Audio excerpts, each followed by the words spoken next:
Right, so let's continue. Now let's go and check with another locator, and let me open my Firefox browser.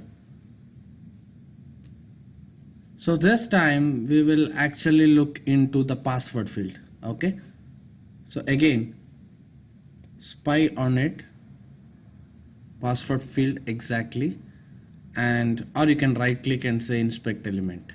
So here you can see ID, class name and name. Okay, these are the different attributes. So one thing you need to note here, so there is no guarantee that there will be an ID field or ID attribute for every object. It depends on developer.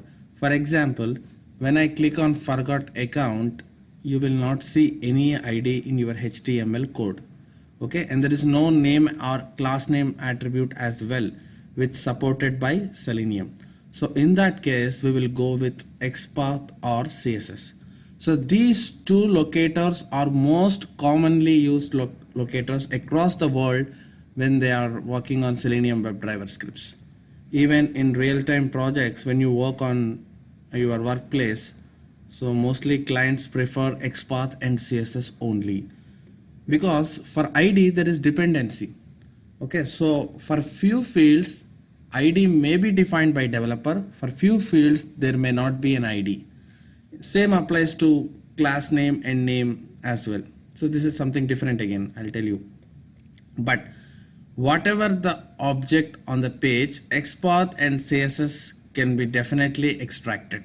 So that's the reason, to maintain consistency across all the test cases in a framework, people mostly prefer either XPath or CSS. Even in our course, so most of the times we depend on these two locators, which is commonly used across the globe. Okay, so before that we will try to understand what are these two attributes as well, and then we will jump into these two, XPath and CSS.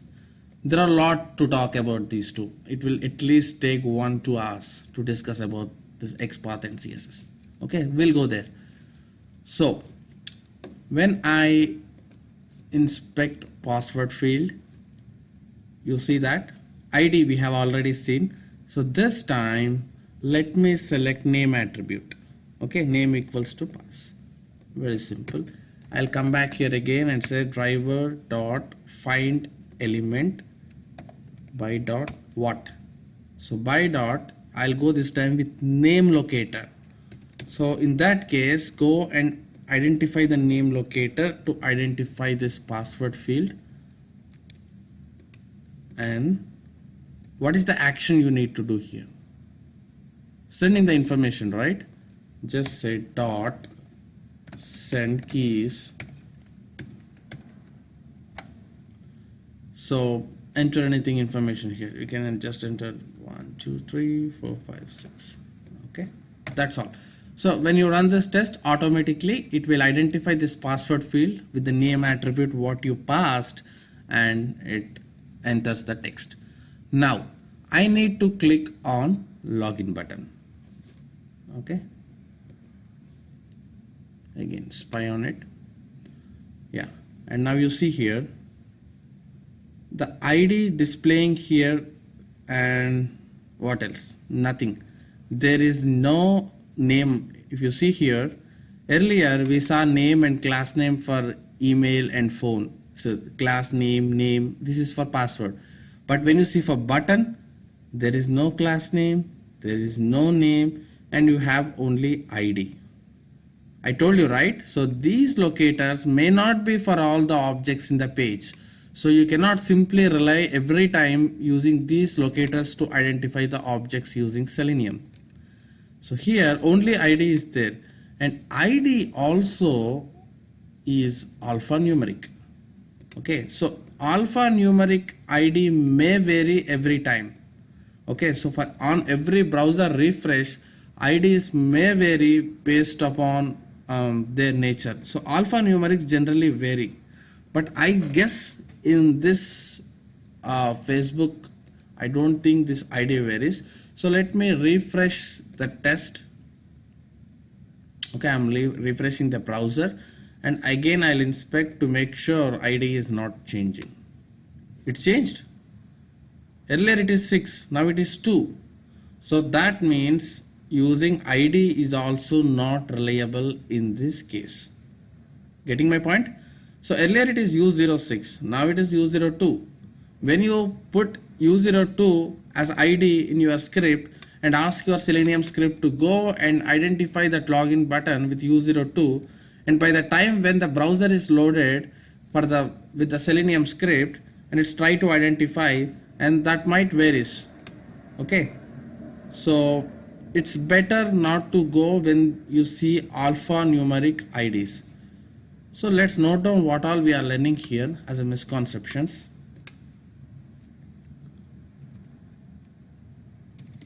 Every object may not have IDs, class name or name. XPath and CSS preferred. We will learn this, what is X.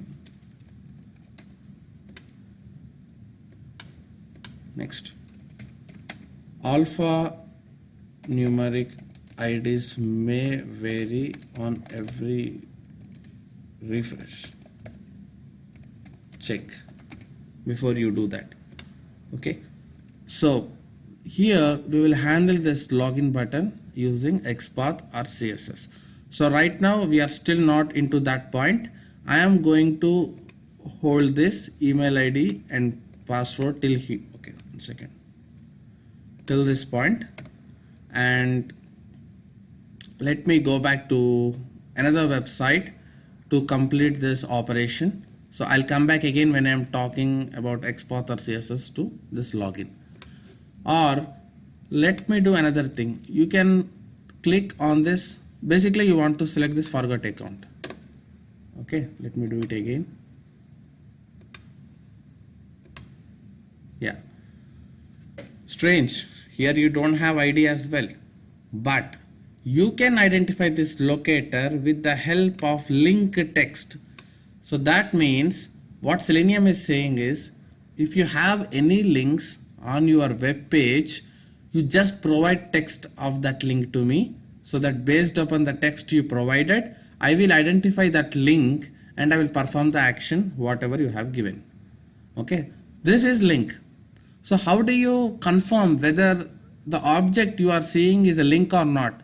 Just you cannot come to conclusion saying that on clicking this is navigating to another page, so this is link.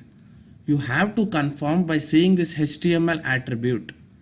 All the links will have the tag called anchor A.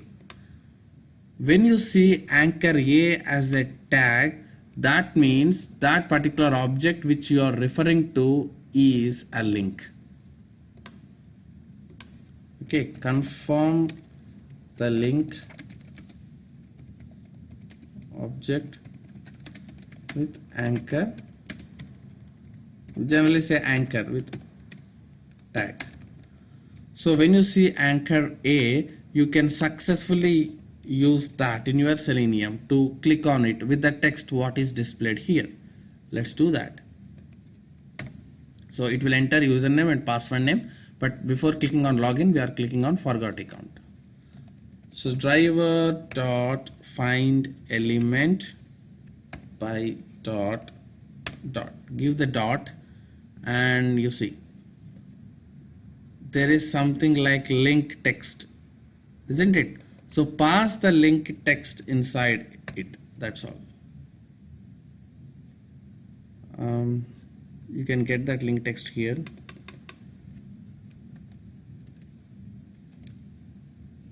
Okay, and what you want to do now? So earlier for edit boxes, your mouse hovered on this with this step, and thereafter you send some information because those are edit boxes. But you cannot use send keys here because you are not sending something, you are clicking on this link, right? In that case, dot click. Okay, so if there are edit boxes, you will give send keys to enter something. If that is links or buttons, you just need to click on it. So click is an action which does that for you. Okay, so till this part, it's locator identifying. Once the locations are identified, now real Selenium actions comes into picture, like send keys, click, and you will see one more called get text. Okay, so all right, so let me run this code, and you have to see that username and password name should be entered, and it should click on the forgot account link text. Let me check run as Java application. So you see that already browser open, and we clicked on forgot account, and we have reached this page. It's very fast this time. Okay, so find your account page. On clicking this, we reached this page. So that's how you can identify the links with the link text and ID and name attribute using send keys and click.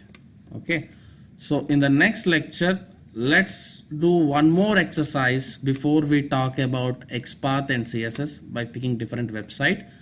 And next, apart from using Firefox developer tools to identify, let's use Chrome this time to understand and to retrieve the objects like this. Okay, see you in the next lecture. Thank you.